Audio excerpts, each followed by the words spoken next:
Tá, e para mim é um prazer poder participar, né, com a autorização aí do nosso pastor, do convite da tia Ju, seu convite também. Uma alegria poder falar sobre saúde mental, né, falar sobre emoções, porque falar de doença não vai ajudar muito. Então vamos falar sobre saúde, né, porque como você comentou, já se fala muito sobre doença, né, já querem dar muitos diagnósticos por aí. E o nosso objetivo dentro da nossa igreja é falar sobre saúde, né, que é vida. Então, saúde mental também é vida. E emoções fazem parte da nossa vida. Nós nascemos com emoções. Elas fazem parte do nosso corpo. O que são emoções? Emoções, elas são reações que nós temos aos estímulos. Esses estímulos podem ser ambientais, eles podem ser, de acordo com as circunstâncias, podem ser psíquicos, dos pensamentos, porque a pessoa ela pensa, então ela sente. Ou pode ser, e também ela é uma comunicação entre as pessoas. Nós nos comunicamos com as pessoas através das nossas emoções. É uma comunicação também com o nosso corpo. O nosso corpo se comunica conosco também através das nossas emoções. E você sabe, Thay, que até o Espírito Santo ele se comunica com a gente através das nossas emoções. Sério, eu não sabia disso. Porque quando a gente erra o alvo, quando a gente faz alguma coisa que não agrada a Deus, qual é o primeiro sentimento que aparece? Tristeza. Sabe aquela tristeza que dá? Ali o Espírito Santo age também. É uma forma que a gente compreende, é a nossa linguagem. As emoções, elas são a linguagem dos seres humanos. Então, assim, nós entendemos isso. Bateu uma tristeza, já deu aquele incômodo. O que a gente faz? A gente precisa pensar a respeito disso. Assim como tem várias emoções, a gente vai conversar um pouquinho. Vamos sim. Eu só queria pedir, gente, para quem estiver aqui ou quem estiver em casa, se estiver no nosso grupo de líderes, acho que tem bastante gente assistindo a gente, mandar uma mensagem se tiver alguma pergunta, alguma coisa aí, se tem algum líder que quiser fazer alguma pergunta, que o adolescente passar, a gente tem um grupo aqui, e aí eu vejo aqui rapidinho se tiver alguma pergunta, alguma questão, ou se vocês quiserem perguntar aí mesmo, a gente rapidamente pega essa pergunta aí, tá? Então, enquanto a gente for conversando, vão pensando se vocês têm alguma questão. Fala, gente, eu sempre quis perguntar isso para uma psicóloga. Chegou o seu momento. Então, a gente vai falar um pouquinho. E aí, se você quiser fazer alguma pergunta aqui, só você levantar a mão aí que o pessoal, a gente sinaliza e faz uma pausa, tá bom? Então, você já falou um pouquinho do que são essas emoções, mas assim, você pode... Eu citei o divertidamente, mas se você puder falar sobre todas essas emoções que a gente sente... Então, as emoções elas são divididas de algumas formas, Tem assim as emoções primárias, que são as emoções básicas. Alegria, dentro do grupo das positivas é alegria, Tem outras também que são as secundárias que vêm após. Mas dentro desse campo tem tristeza, raiva, nojo, medo, surpresa. Essas são as básicas. Imagina que essas são as que estão, em cima, no topo.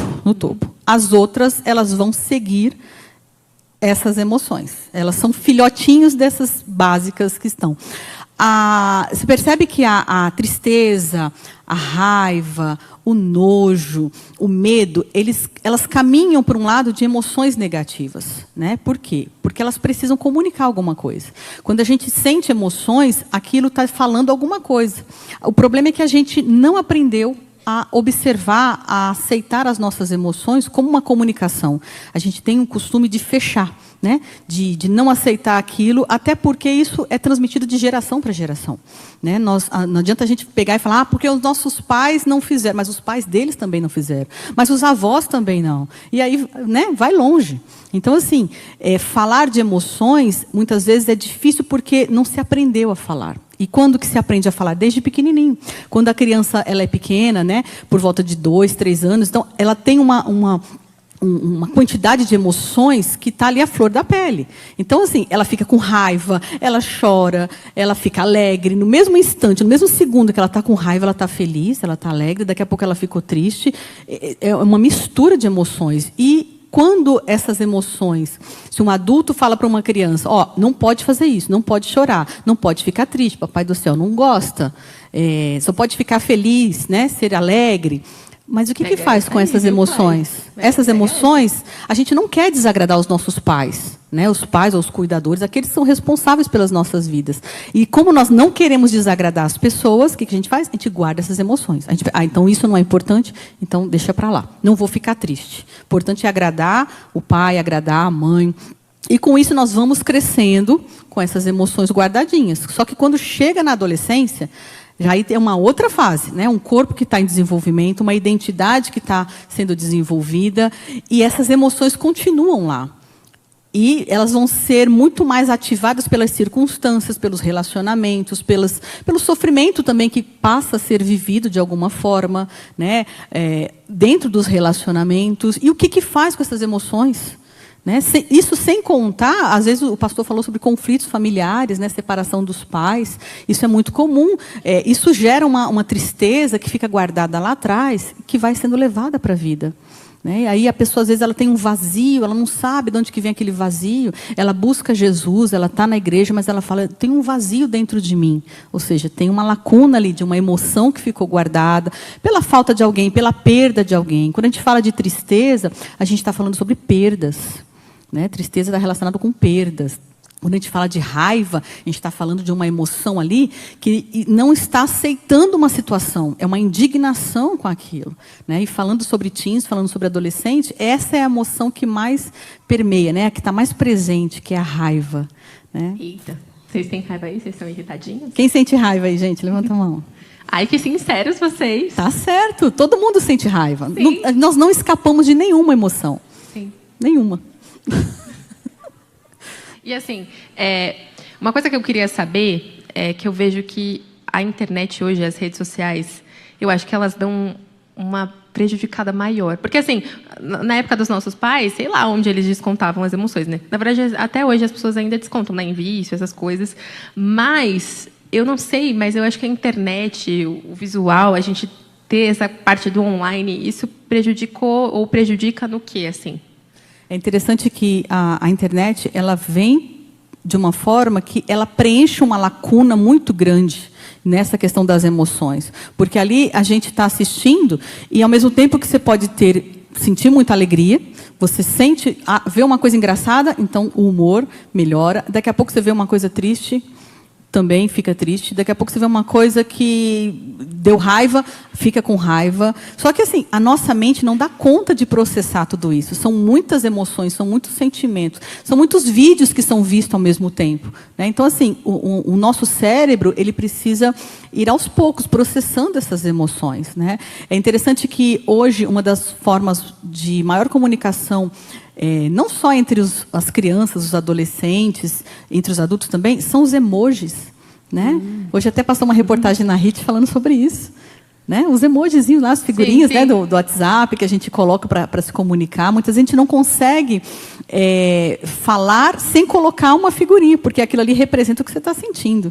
Né? Observa, se você manda uma mensagem para a mãe ou para o pai, para alguém, e não põe uma carinha, é como se você estivesse falando de uma forma muito séria. E eu tenho esse problema. Né? Eu tenho muito esse problema, porque a forma como eu escrevo parece que eu já sou grossa, entendeu? Já parece que eu estou irritada, porque eu uso muito ponto final, muito ponto de exclamação, então parece que eu estou assim, sempre brava. Fica uma comunicação fria. Exato. Né? E dependendo da forma emocionalmente que a pessoa estiver, ela vai ler exatamente assim. Se ela estiver bem, ela vai ler sua mensagem, tranquila. Agora, se ela estiver triste, se ela estiver com raiva, ela vai ler exatamente no estado emocional que ela estiver sentindo.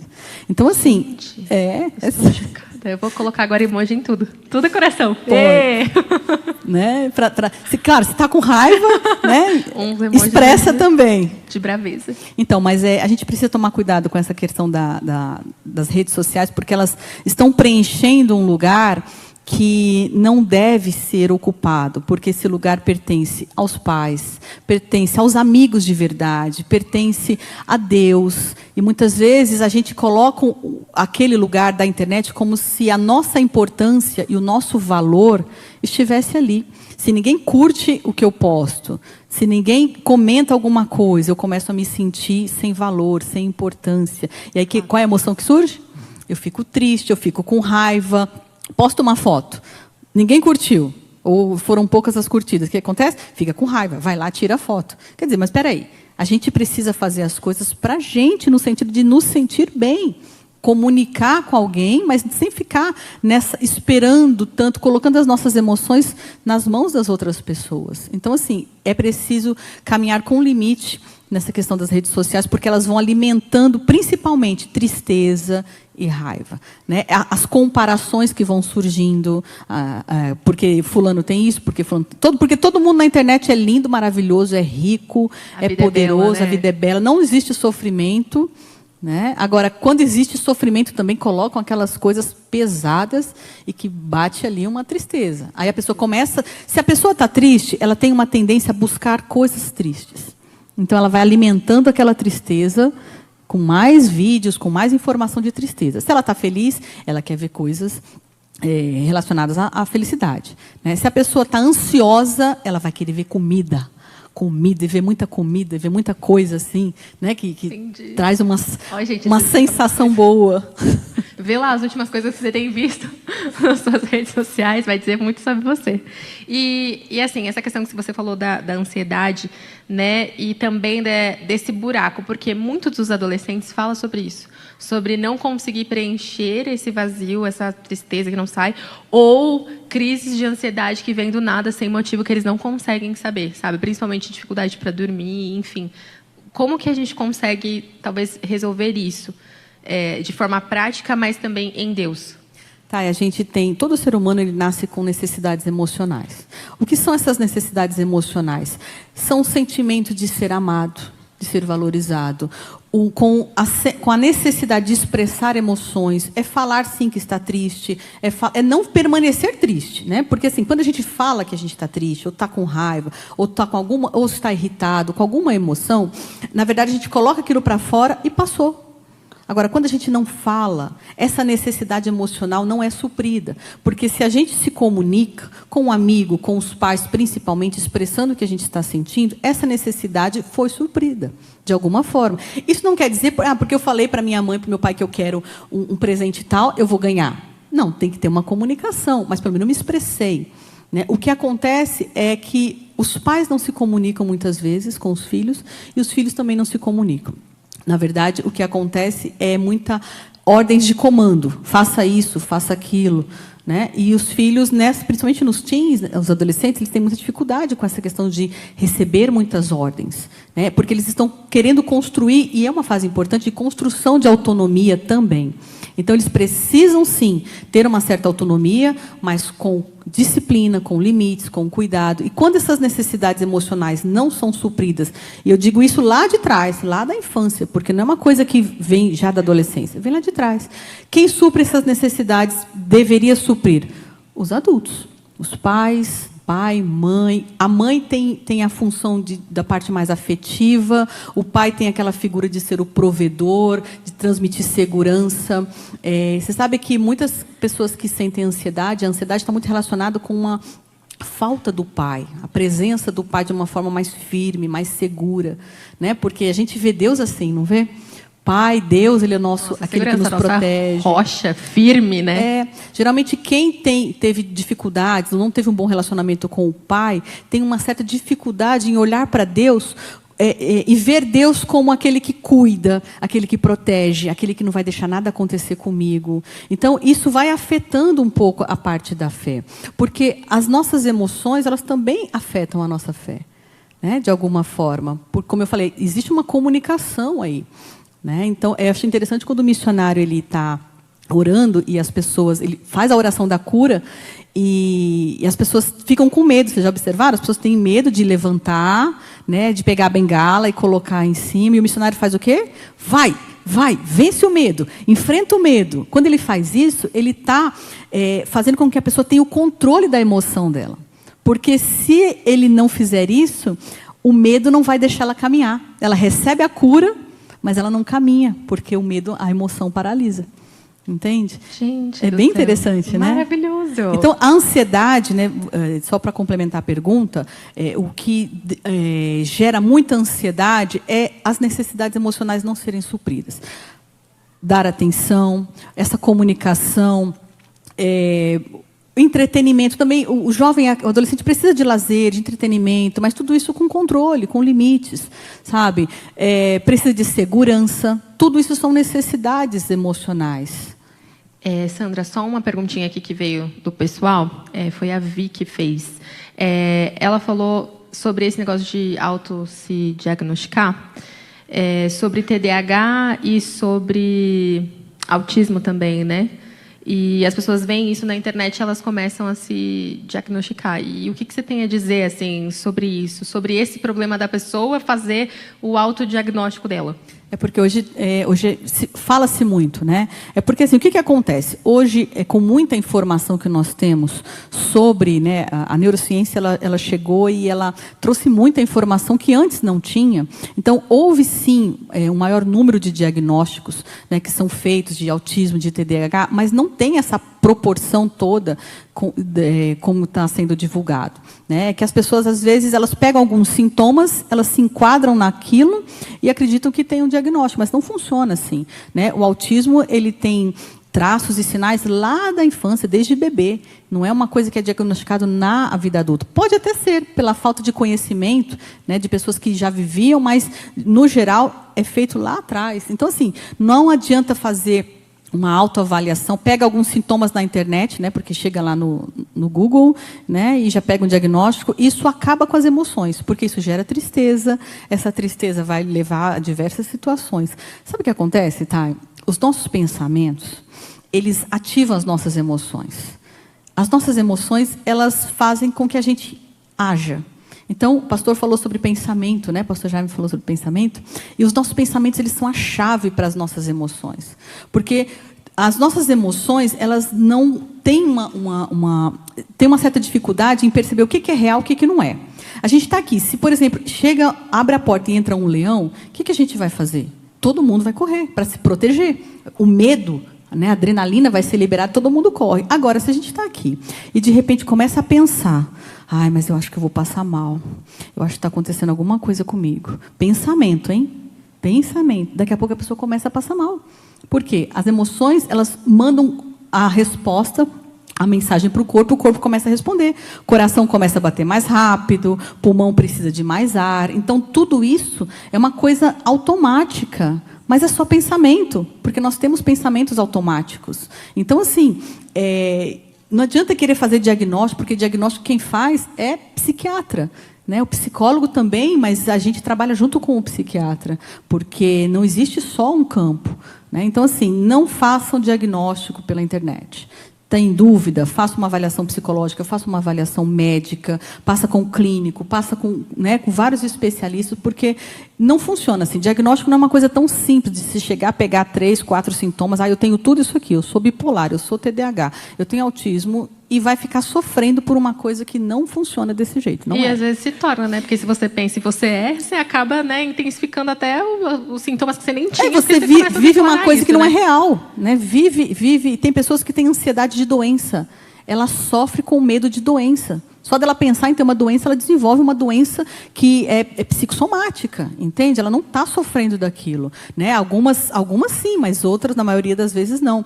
Agora, se a pessoa está sofrendo... Olha, existe a ansiedade que é natural, que todo mundo tem. Né? Acordei da cama, eu vou trabalhar, vou para a escola. Hoje tinha uma reunião aqui, hoje tem um evento dos teens, que legal, uma ansiedade gostosa. Tem uma prova marcada. É uma ansiedade. Agora, o que é uma ansiedade que é patológica, que faz mal? Que começa a gerar sofrimento. Está sofrendo todo dia, qualquer situação, qualquer momento, aí tem que fazer uma avaliação. Né? Porque, às vezes, uma orientação que a gente faz com os pais, com o próprio adolescente, ele já compreende aquela situação e percebe, não, está tudo bem. E vida que segue. Porque não tem essa pandemia, né? Essa epidemia, na verdade, de problemas. É que, sim, tem muitos problemas, mas fica parecendo que todo mundo tem alguma coisa. Não é problema, né? Todo mundo tem o quê? Emoções. E emoções nós precisamos aprender a lidar com elas. E, para a gente encerrar, Sandra, tem só mais uma perguntinha aqui de um teen. Quando você se sente triste, ora, e aquele sentimento some por alguns dias, mas com algumas preocupações ele volta, o que fazer? E aí, junto com isso, eu queria que você desse uma dica, assim, uma dinâmica geral para encerrar, de o que fazer quando estiver com essa tristeza, ansiedade, enfim, algum exercício, alguma coisa, não sei, que Deus te use aí.